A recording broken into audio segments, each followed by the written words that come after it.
Francesco was very depressed. He was just not using the language he had, wasn't interested in anything, would stand outside the front door coming home from school with his bag and his coat and wouldn't come in. I really thought that I'd lost him. We tried everything like all parents, applied behavioural analysis, verbal behaviour, every kind of natural intervention, exclusion diets. It was just something else to try.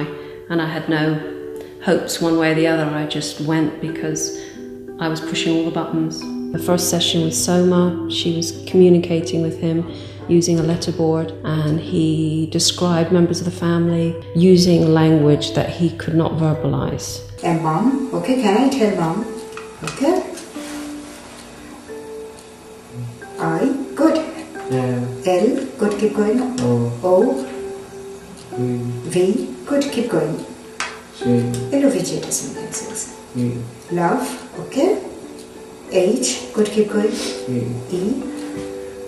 R, oh sure, yes, you just told. He had a whole world inside himself that he'd never been able to communicate to us. It changed our lives completely. We are first going to multiply by 5 as you did, and then multiply by 40, because 40 plus 5 is 45. In these first few sessions with Soma, he was doing maths, addition, subtraction, multiplication, and not just 2 times 2. I mean, he was doing 24 times 7 and immediately coming up with the answer. 4 times 3. And this is a kid where his last school report was Finn has mastered 1 to 10 and almost mastered 10 to 20.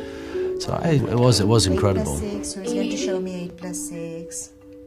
I think our perspective on Finn and the way that we speak to him, we've moved from having a child who at 12 years old we treated like a 5-year-old to suddenly having a 13-year-old who we treat like a 13-year-old.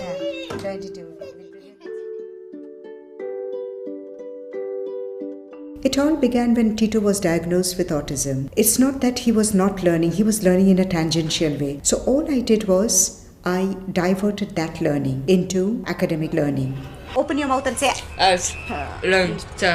Atlantic, yes. What were the ancient civilizations? Tell me. G R E C Greece, okay, Greece. A child with autism will be attending over here. Over here, he may miss it because suddenly some other stimulus may become more powerful than the teacher's voice. That is where prompting, that hold the pencil, touch the letter, what did I say? See, you did not hear.